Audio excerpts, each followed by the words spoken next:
Hello, and thank you for taking the time to review our second half of the 2023 highlights. My name is Daniel George, and I'm a consultant certified in Employee Central, Performance and Goals, and Time Management. I'm located in London, United Kingdom, and work for Veritas Prime, a global SAP SuccessFactors partner. We are one of the world's leading HR transformative consultancies, specializing in implementing and supporting SuccessFactors with clients across the globe. As part of our release coverage, I will be reviewing some of the key release updates for performance and goals.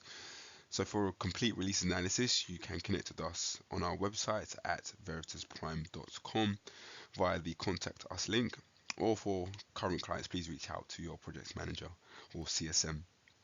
Let's begin by looking at our first highlight. Receive notification cards in Microsoft Teams.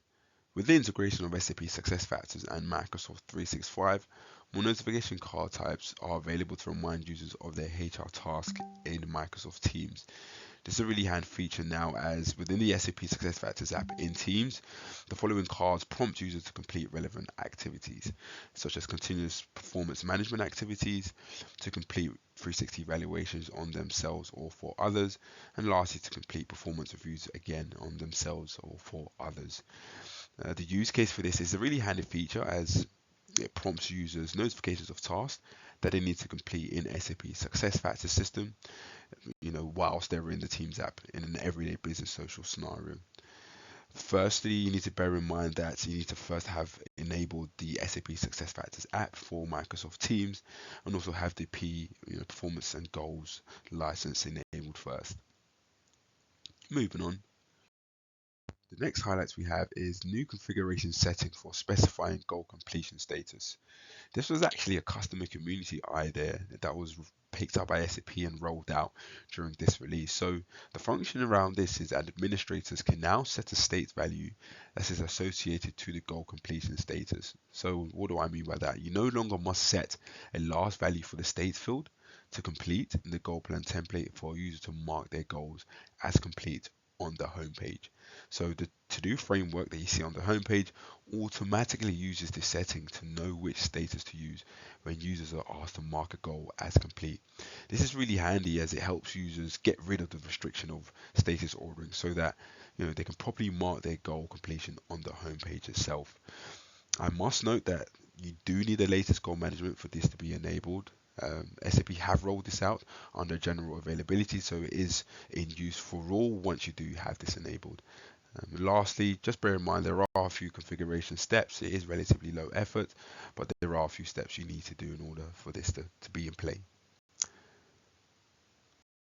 Another highlight around goals is a new feature called the Add Goals from Goal Libraries to Performance Management and 360 Review Forms. So now with the latest goal management enabled, users can now add performance goals from a predefined goal library to performance management or 360 review forms. If you can just look at the image to the right, you can see if a user selects the Add Goal button now, in the box highlighted in red, you can see create from library. So now in the drop down, there's an option called that. So users can select this option to open a pop-over dialog where they can select and edit goals as desired and add them to the form.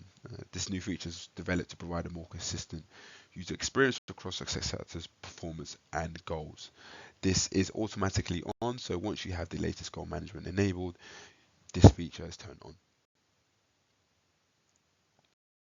The next highlights we can see involve some updates to the performance inbox or my forms page for performance management and 360 reviews. So now the latest version of the my forms page offers a more intuitive page layout, improved search functions, simplified flows to create and manage forms, and other user experience enhancements as well. So if you look at the images on the right, you can see a different type of layout. On the left hand side, you can see actual performance forms that are laid out for you.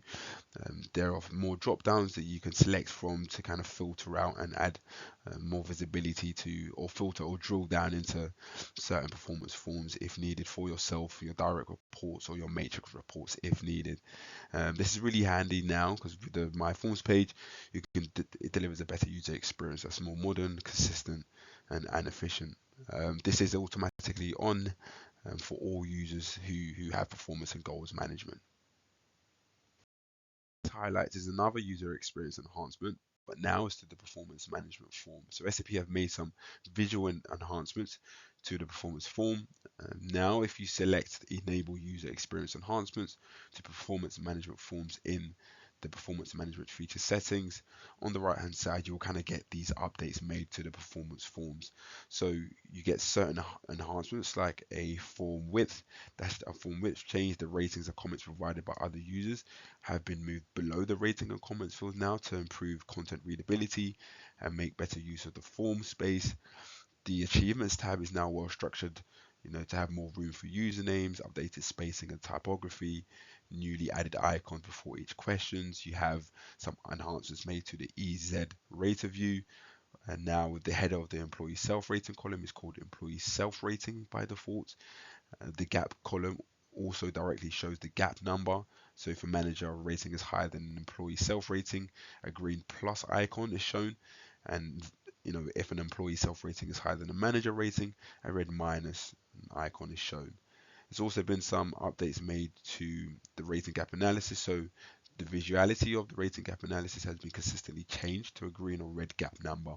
So you can see that below in the summary section as well. So these are just some of the enhancements made to the performance management form. Of course, these are to offer a better experience for users whilst they go through their performance process. Again, this is under a general availability rolled out via SAP. You just need to have the permissions to actually see this in the performance form. But once this is enabled, you can get this feature. The last highlight in this release video is another customer community idea which was raised by SAP and delivered during this release. So now SAP have introduced the ability to reopen calibration sessions. Administrators now have the ability to grant facilitators or co-facilitators permission to reopen calibration sessions. You might have found there are instances where users may have accidentally finalized a session and have found themselves having to create a new one. Now, with the ability to reopen a session, that's eradicated. When you do open a session, all forms in the session will be routed back to the calibration step. So a new notification has also been added for this feature. So if it is enabled, emails will be sent directly to notify participants, facilitators, and owners after you reopen a session.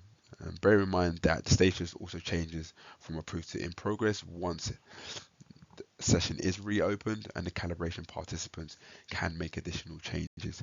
This feature is automatically on, so once you do have the performance and goals module, you do get access to this feature.